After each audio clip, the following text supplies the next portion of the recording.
يا مساء الخير عليكم جميعا من قناة جولة وقهوة على الرايق على اليوتيوب. النهاردة يا جماعة الفيديو المنتظر اللي الناس كتيرة جدا طلبته مني، وهو سر التحنيط عند القدماء المصريين أو عند الفراعنة زي ما بيقولوا كده في الدارج. كان زمان بيقولوا إن سر التحنيط ده سر من أسرار الكون اللي محدش خالص توصل لها ولا عرفها. بس المفاجأة بقى ان احنا توصلنا خلاص لسر التحنيط بفضل الأجهزة والإشاعات والتحاليل اللي العلماء المصريين استخدموها على المومياوات، وقدروا ان هم يتوصلوا لسر التحنيط. يلا بينا بقى نبدأ وعرفكم 33 خطوة بتاعة التحنيط اللي احنا اكتشفناهم من البرديات ومن التحاليل والإشاعات اللي العلماء المصريين توصلوا لها، وعرفكم السر. ما تنسوش تعملوا لايك ويلا بينا نبدأ.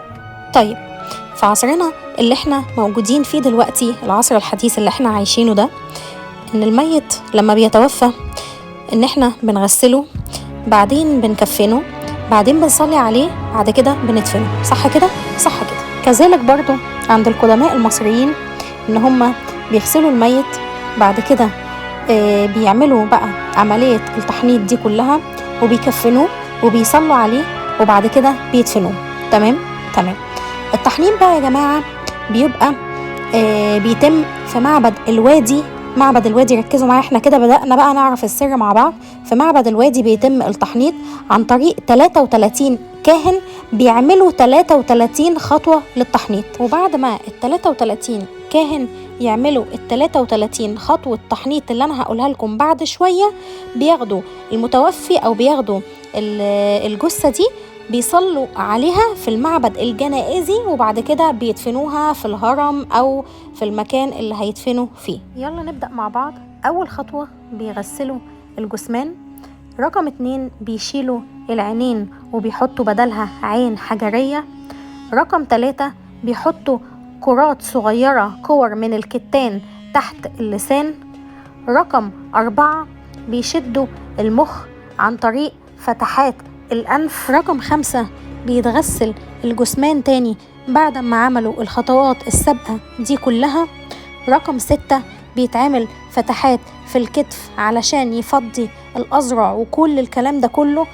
رقم 7 بيعملوا فتحات في الكعب بتاع الرجل علشان يفضي الأرجل، زي ما بيقولوا كده يا جماعة، بيعمل تشفية للجثمان كله، بيشفيه بالبلدي يعني. رقم 8 بيعمل فتحة من الجزء الأيسر من البطن السفلى علشان يشد الأحشاء كلها. رقم 9 بيغسل الأحشاء اللي طلعها كلها من الجثمان علشان يحطها في 4 أواني كانوبية، أو زي ما بيقولوا كده برضو عشان أسهلها لكم، عبارة عن يعني مجسمات صغيرة بيحطوا بقى فيها كل الأحشاء دي، من كلى لمعدة للأمعاء، لكل حاجة بيطلعوها إلا القلب بس اللي بيسيبوه في الجثمان، علشان خاطر بأن هم بيعتبروا أن هو ده يعني الحاجة الوحيدة للمعرفة وللحكمة في جسم الإنسان، فبيسيبوها في الميت زي ما هي. وفي حاجات تانية من الجسامين لقوا فيها الكلى برضو زي القلب كده سايبينه، لكن كل الحاجات الباقية بتتشال علشان ما تعملش تعفن في الجثمان.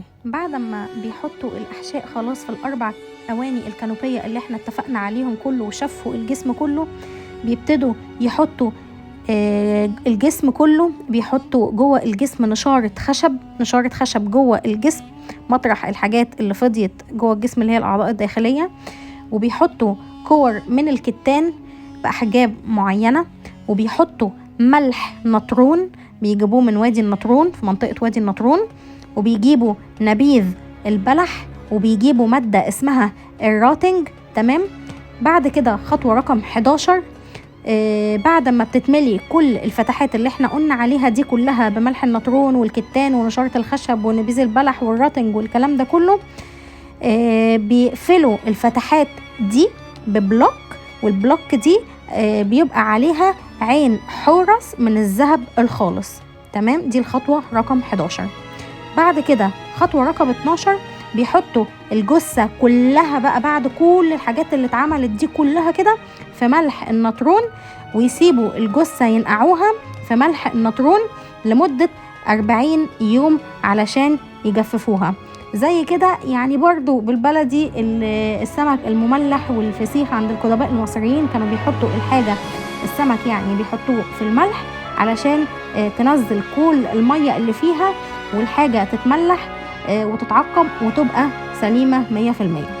من خطوة بقى رقم 13 لغاية رقم 15 بيحطوا الجثة في الزيوت العطرية اللي بتحافظ لي على الجلد، لأن من غير الجلد ما بيبقاش عندي موميا خالص، ما ينفعش يبقى يعني موميا موجودة والجلد بتاعها يبقى مش كويس. فبالتالي ان هم بيحطوا على الجثة بيحطوها في الزيوت العطرية عشان تحافظ لي على الجلد وتقفل لي المسام من البكتيريا. تمام.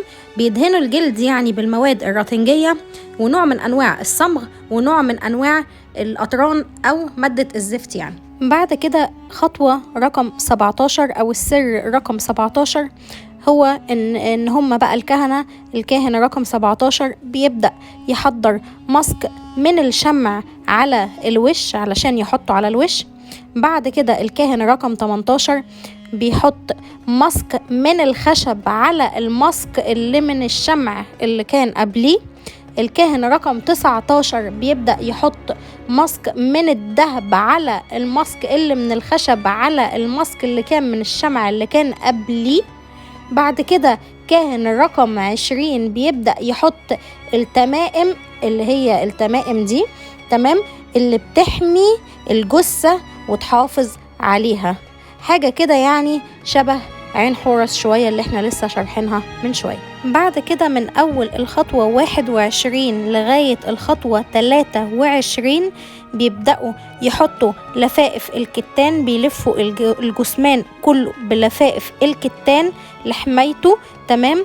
وبعد ما دهنوا الجسم وظبطوه كل حاجة وحطوا عليها المواد الصمغية والعطرية والكلام ده كله علشان يلفوا عليها الكتان علشان يلزق على الجثمان.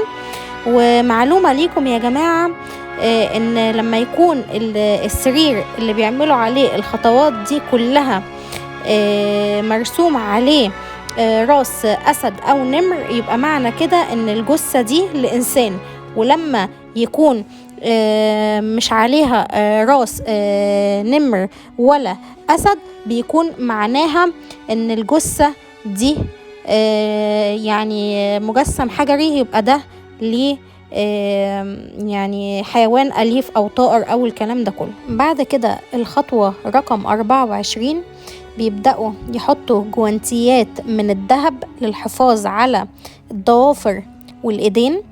رقم 25 بيبدأوا يحطوا جوانتيات للأرجل للحفاظ على صوابع الأرجل. بعد كده رقم 26 نسيت اقولها لكم ان هم بيعملوا برضو قبل كل الكلام ده كله ازالة للشعر من الجسم علشان يكون نقي تماما قبل دهن الجلد وقفل المسام بتاعته زي ما وضحت لكم. بعد كده رقم 27 ل30 بيبدأوا يعملوا المجسم الحجري على الجثمان كله.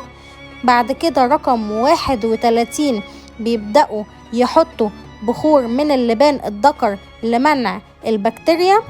رقم 32 بيبدأوا يعملوا التابوت الخشبي المذهب اللي احنا بنشوفه في أغلب الصور بتاعة الجثامين اللي بيكتشفوها أو المومياوات اللي بيكتشفوها. رقم 33 والأخيرة وهي مراسم الدفن بتاعة الموميا.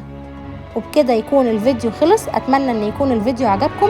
ما تنسوش تعملوا لايك وشير وتشتركوا في القناة وتفعلوا الجرس عشان يوصل لكم كل جديد وتدعموني ان انا استمر. اتمنى يكون الفيديو عجبكم.